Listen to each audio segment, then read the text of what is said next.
Entiene no Asamoah Gyan okoye interview ewo Joy 99.7 FM. Na nsem no kokan ne de or patch say investigation anas aremia anas koye e cost 90. Actually the person we save Ghana football out na bedum pempen so ene yetimika say football Ghana football eni Nyantakyi. Na meetimi nkensam nhyana no nsem no kan no etifo eni Kwesi Nyantakyi and the normalization saga. Do you think that was handled well? And also, I just received a message. You know, it's Kwesi Appiah's birthday and Coach Kwesi Appiah's birthday, and I want to wish him happy birthday because I didn't know today is his birthday, so I wish him happy birthday. Okay. Yes, to the other Kwesi Nyantakyi. All that went on there. Do you think it was handled well? Pardon? The Kwesi Nyantakyi saga. Do you think it was handled well? No. Why?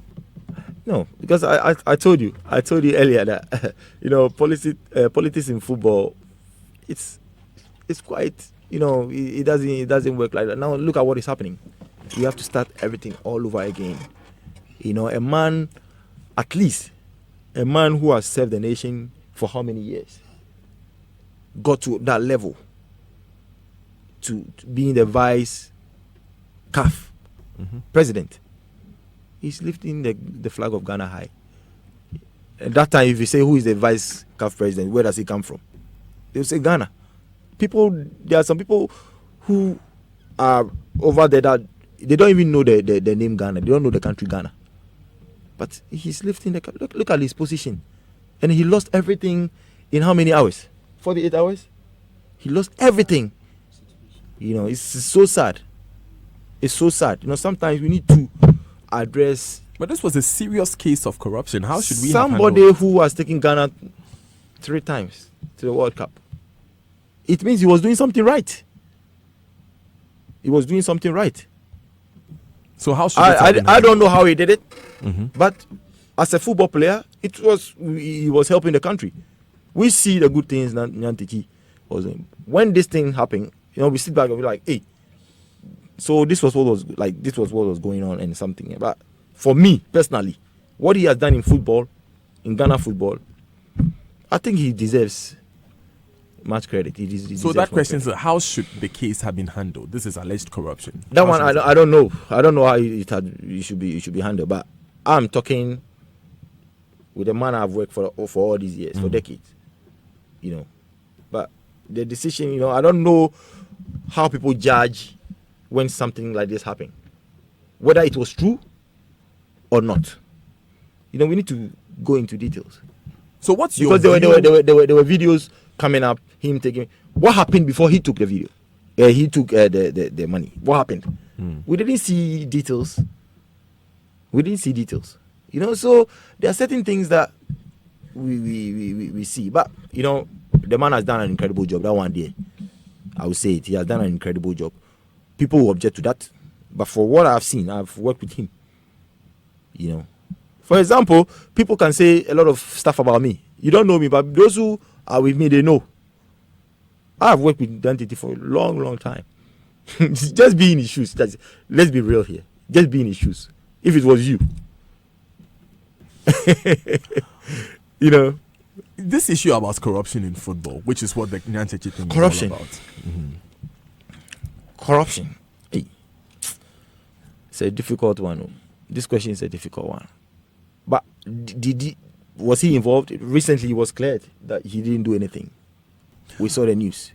Well, so yes, there has been reportage in there. I'm actually asking about corruption in football generally. It's not good. That one. Have you seen it? I've seen it. I've seen a lot of things. You know, it doesn't make even the coaches do their job well. What have you seen? Of course, we see referees being paid and stuff. That one we know. You have to do the job. Somebody has gone to Europe for his license, do his tactic, and then a referee can, because the referee has everything in his hands. He can change the destiny of the game. He can change everything. So somebody goes to work, does his work, and small thing, you know, bang, this thing happens. That one there, I don't agree. But it's happened in your favor before. I don't know what goes on behind the scene. Me, I don't know what is going on. Me, my job is to put the ball in the net. I'll just put the ball in the net and I'll go and dance my William Onko dance. You understand? Right, it's still live on the Super Morning Show. Enjoy 99.7 FM. Yes, there was a question about Colts football and what has happened to it generally. What do you make of the current football administration, particularly with local juvenile football? Yeah, it's going down. I think it's gone down. It's gone down, and that is what. Excuse me. That is what we're trying to bring back, and the whole baby jet tournament under 16 tournament issue is mainly about coast football. It boosts the confidence of the game. There are a lot of things going on I cannot explain, but I'll let my manager Asamoah Gyan talk about all these things. So let him say. No, we'd like to know from you. I mean, you were nodding when I was reading the Colts football comment, and I saw you nodding. Okay, very. I'll ask for that one. I can say it. So, I played in the coast level. There are a lot of great players that we've seen in the national team. They started the coast. Everybody played in the coast level.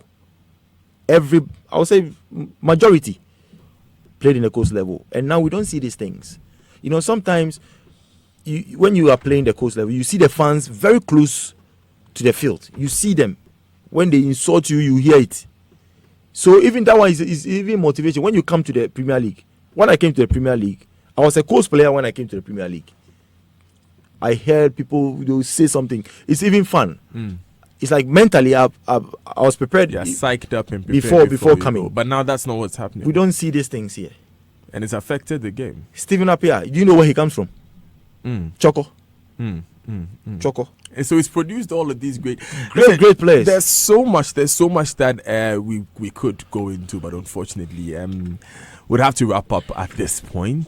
Asamoah, thank you so much for joining us, Asamoah Gyan, of the Black Stars, and it's been a great conversation. Any final words before we go? Yeah, first of all, I'd like to thank the sponsors for the Baby Jet under 16 tournament. Champion dishes, Ash Foam, they did really well. Paradise Park. As at now, we want more sponsors to come on board, to make this tournament successful. Just because it will help Ghanaians to benefit. Everybody will benefit from it. It will help the companies and everything. Once again, I'd like to thank Ghanaians for their support. Mr. President, everybody, for their support.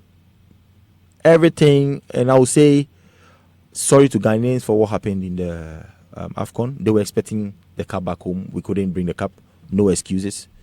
We have to blame ourselves for we not winning it. So we ask for their forgiveness. Sorry, and hopefully we have to look forward to the future and let's see what happens. I like to thank the fans. I like to thank everybody. Critics, they make us very strong. When people don't criticize you, you don't do well. They play a very, very important role in our careers and everything. So once again, I'd like to thank everybody. I'd like to thank you for having me here to express my mind. I'd like to thank Asempa for having me here. Everybody. I'd like to thank Joy News. Everybody, the media, everybody, they've been helping us. Sometimes we get misunderstanding. We say things, they throw shots, we also throw shots. So at the end of the day, we are Ghanaians, we move on. All right. Thank you, Asamoah Gyan. Have a good day. Have a good day too.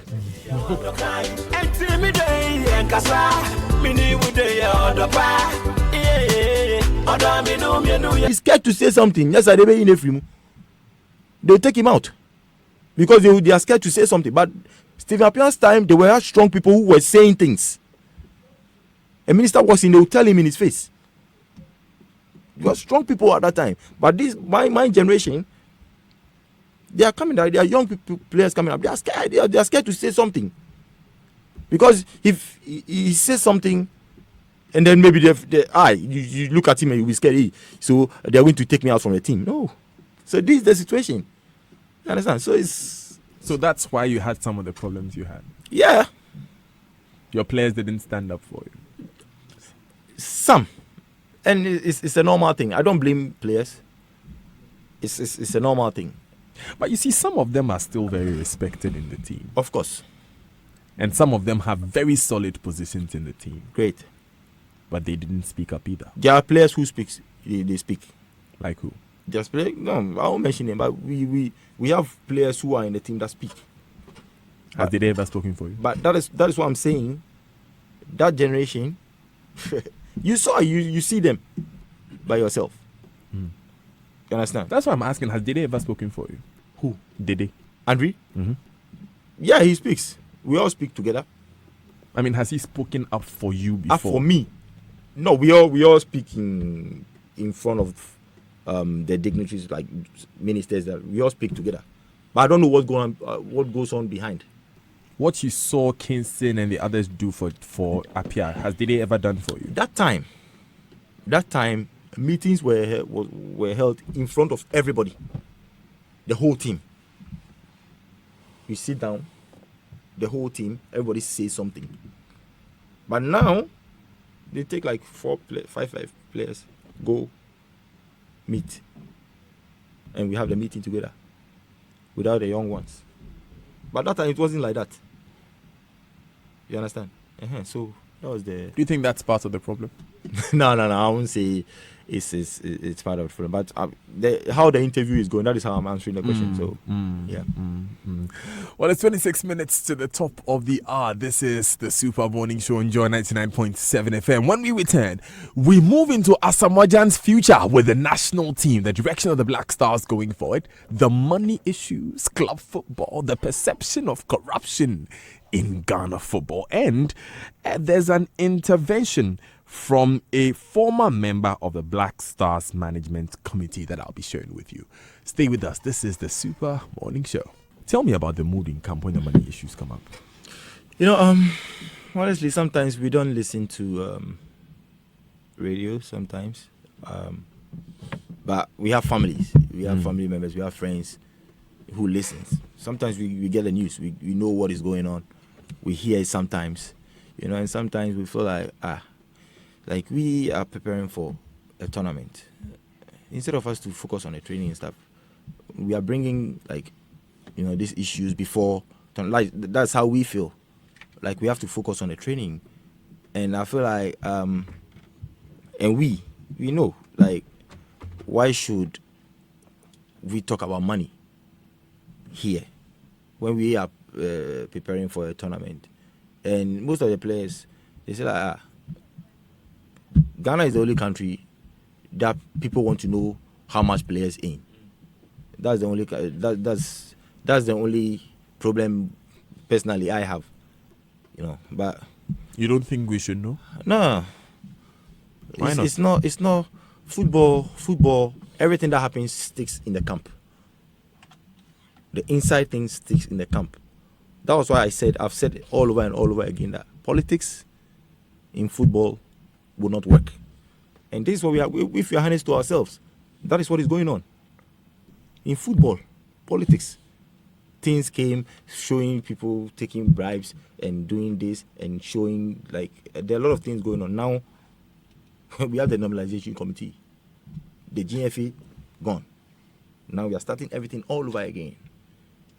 So, nobody is to be blamed here. If you put politics into football... But that's what's going on now. It's going on. Now, for Ghana, the football is politics now. How? Of course, everybody wants to show the country what it's doing for players.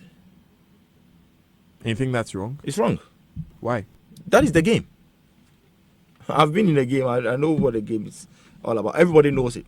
And if people who have been in the game, they know it. Like football people, maybe, for example, you have your job and know, I don't know what is going like.